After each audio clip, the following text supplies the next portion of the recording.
Hello everyone and welcome to a new video on the channel. I'm Adam Ferns and this is ranking all the gym leaders from the Unova region, or Gen 5.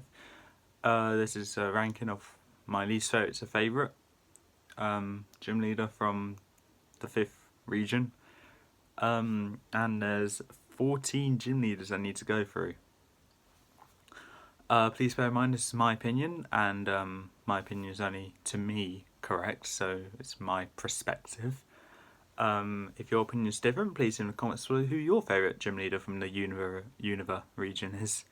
And let's see, good conversation going on there. And without any further ado, let's get into this video. Well, into this ranking. So coming in 14th, 13th and 12th place, because they're all equally bad, is Chili, Silent and Cress. They are the fire, grass and water type gym leaders of Striaton City, and by far the worst gym leaders who ever exist. Worse than Whitney, to some people.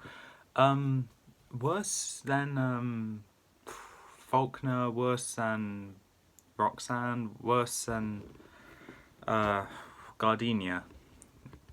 But let's just say they're the worst. They're the worst. Nothing is worse than them.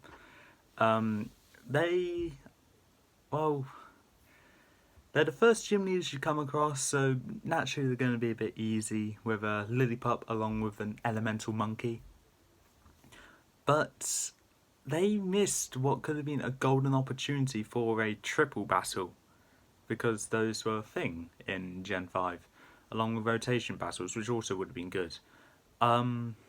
If their gym was later on in the game, with three gym leaders, there could have been a triple battle or a rotation battle with that, which I would have loved, because then it will cause you to actually think of what you're going to have to do, and like with Tate and Liza's battle, your team's built for single battles, not double or triple battles, which is brilliant, which is what I would have loved, but unfortunately we don't get it, because God hates me. And in the anime, it doesn't really help that they didn't get much to do either, so moving on. In 11th place, we have Bryson, the Ice-type gym leader of Icera City, or I think it's Icera City. So naturally, an Ice-type gym leader, so not a high score from me here. It's not actually to do with the ice, because I do love his gym design. It's not my favourite, but it's definitely one of the best. His team, however, is really easy, and we don't really see much afterwards. We see more times outside of the gym than we see Chili, Silent and Cress. For Bryson, we see him outside the gym when he calls Shadow Trio to show themselves, and at the very end with the other gym leaders. With the other gym leaders in Black and White. In Black and White 2, we see him as an actor.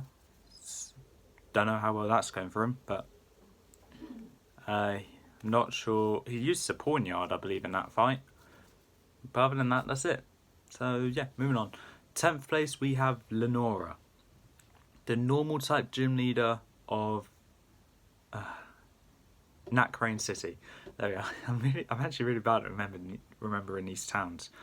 Lenora is known to be Gen 5's Whitney, because she has one Pokemon in to not really do much damage, but to mess you up a bit, and then a Watchog, which will kill you, with Retaliate and Hypnosis as a combination, along with Hyperfang, I believe it is.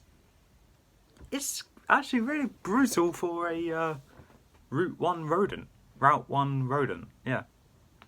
Really brutal. Gym design is boring, essentially a library and a museum, and that's it, really. That's all I can say about Lenora. She appears with Bryson along with a few other gym leaders towards the end of Black and White, and in Black and White 2 she kind of disappeared. She wasn't a gym leader for us to go against in Black and White 2. 9th place, we have Marlon, the water type gym leader of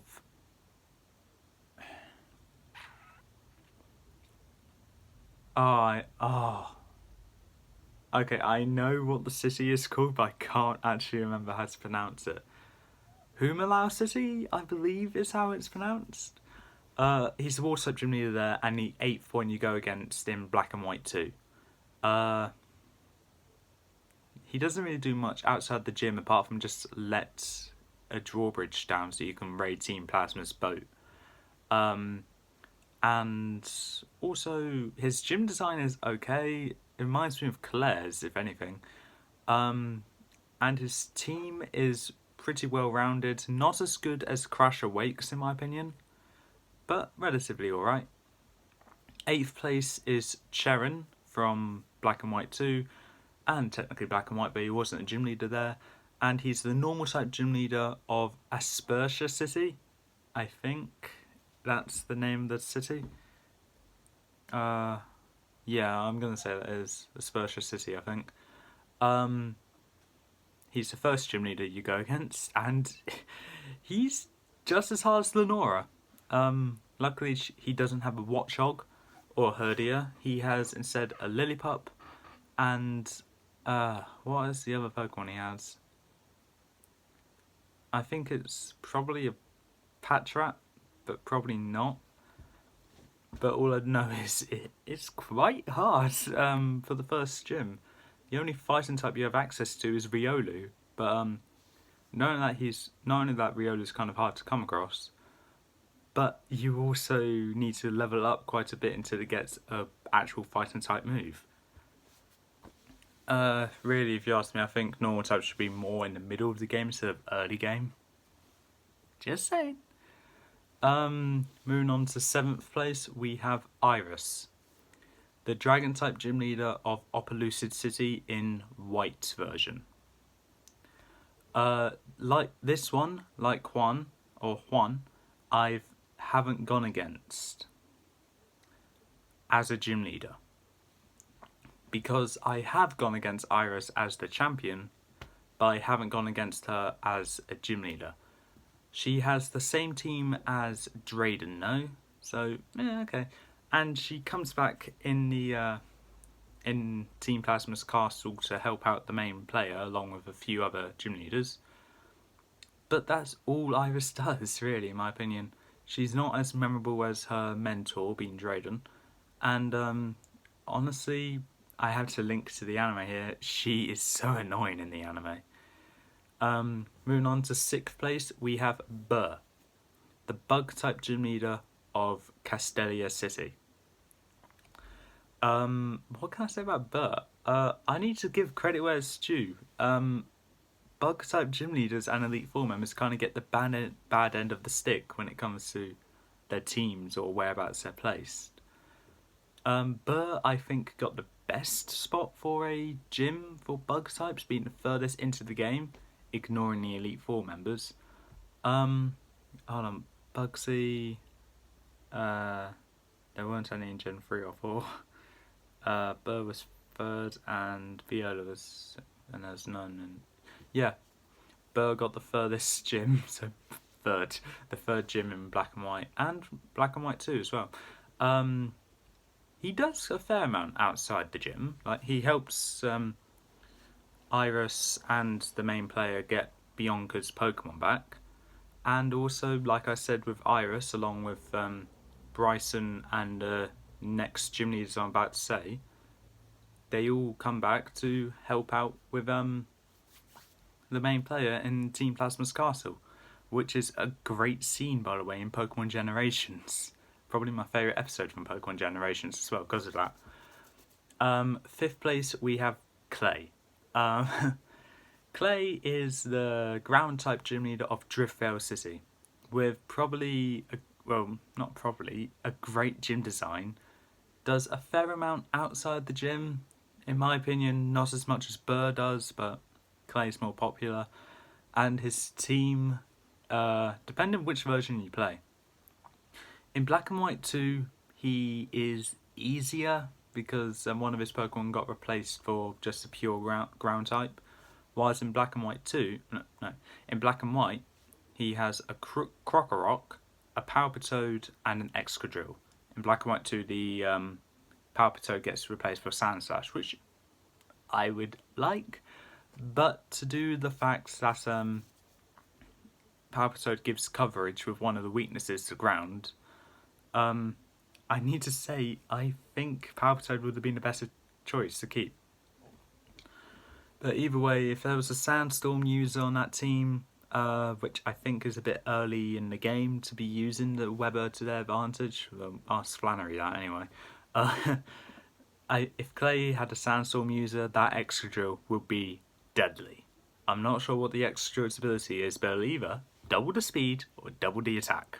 Either way, both deadly. And I know that actually for a fact. So, any recommendations if you ever go against Clay? When the extra drill comes out, do not use Sandstorm. Use any other weather move, but not Sandstorm, because you will die. 4th place, we have Roxy, the poison type gym leader of Burbank City, and probably my favourite gym leader from Black and White 2. Favourite gym leader that was a gym leader in Black and White 2. I personally think poison types also get the bad end of the stick when it comes to gyms and all that, because there's not that many gyms for poison types, and to have Roxy's what is probably not the best in the games, but can easily be countered with one Magnemite with Sonic Boom, then you just won the gym battle easily. But when you see Roxy in the anime, she's actually Ash's 8th gym battle with a Garbodor, Coffin, and I believe another Pokemon. Can't remember what it is, but it just shows Roxy was actually incredibly strong in that battle, because Ash got to use all 6 of his Pokemon, whilst Roxy only got to use 3. If Roxy decided to make the battle a fair 3-on-3, Ash would have lost. But because Roxy was overconfident, overconfidence got the best of her, but she was closer. She almost won that battle, which is saying something. What I'm saying is, though, I'm glad Roxy was a gym leader in the Black and White anime, otherwise she would have been a bit low on this list.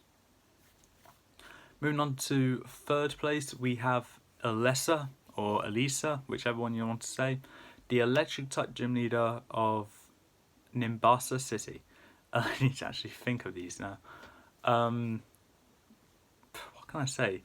In Black and White 2, she is easier, but in Black and White, she is the hardest gym leader by a landslide, because this was back in the day when all electric types were weak to ground. And when it was a brand new game, people weren't aware of Emolga being part flying, meaning it's immune to ground. So you go into this battle with a Sandile or any other Pokemon that's an electric type or a ground type. I went in with Sandile or Drilbur, whichever one I had then. Maybe an extra Drilbur or Sandile, I'm not sure. I go into this battle, lead off with Drilbur, go to use Earthquake, realising it's an Emolga. I was like, no! Okay, so there goes my strategy completely out the window.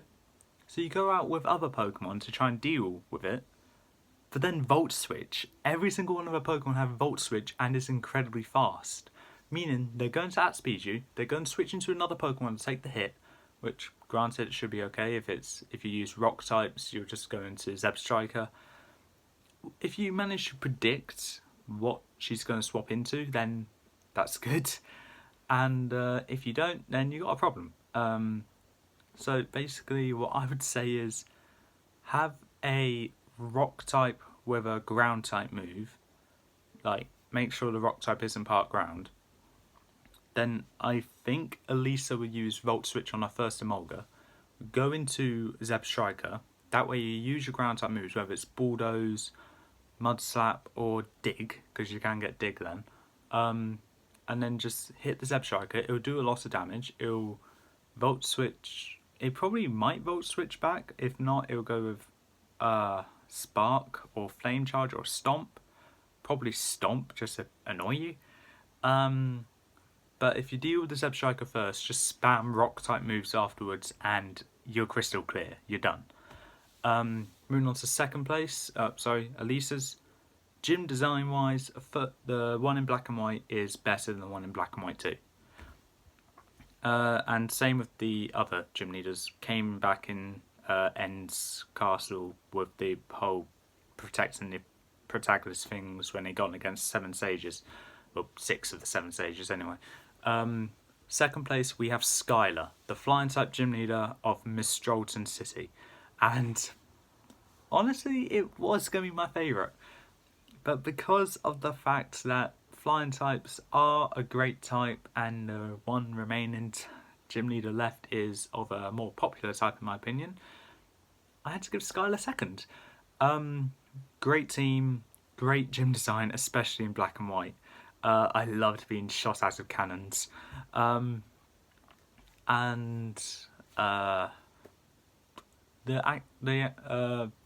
activities I guess she does outside the gym goes up to the top of a lighthouse or a graveyard to check if an injured Pokemon's alright, along with what I said about Alessa, Clay, Burr, Lenora, Bryson and Iris, and about coming back with the End's Castle thing. A fair amount, not the most because that still goes to Burr, but I think the fact that I like Skylar is her unique concept of battling in the anime, which is actually really infuriating. Especially if you're a die-hard Pokemon fan and you want to actually earn your gym badge instead of just have her think of how the battle's going to go out. It's good to have a prediction, but it doesn't mean it'll come out like that. It's so annoying and so infuriating. But I think that's what made me like her. It's kind of like Dolores Umbridge in Harry Potter. Like, she's made to be hated, and that's why I like her, because she's made to be hated, and she does such a great job of being hated. But with that being said, we're down to one final gym leader, and if you know the gym leaders, and I did mention his name before, it's Drayden, the Dragon-type gym leader of Opelucid City in black, and black and white too. Basically, a great gym leader, that's all I can say. He was at one point my favourite gym leader of all time, looking badass with his beard, along with his line that he said in the games at End's Castle and in Pokemon Generations, along with his Haxorus, which is actually very terrifying. And I believe it has Dragon Dance, so that's where, if you're watching this, that's where I got my Dragon Dance inspiration from for my Haxorus, that I'm currently beating his ass with. So, if there's anything else I can say about Drayden, I love the gym design for both Black and White and Black and White 2.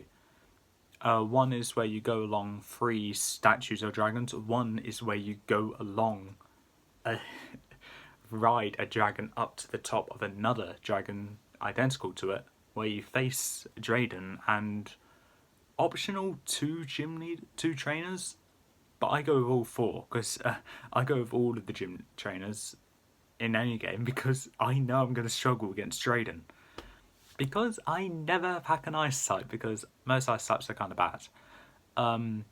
So I just go with neutral effective hits and have a steel type. For me it was Magnezone in Black and White 2. I'll be fine, just be careful of some of its moves and that Dragon Dance. But with that being said, that is the end of this ranking. So that is all for this time. If you like what you saw, leave a like, leave a comment, don't forget to subscribe. Join me in the next video where I'll be ranking the 8 gym leaders of the Kalos region. And I'll see you next time.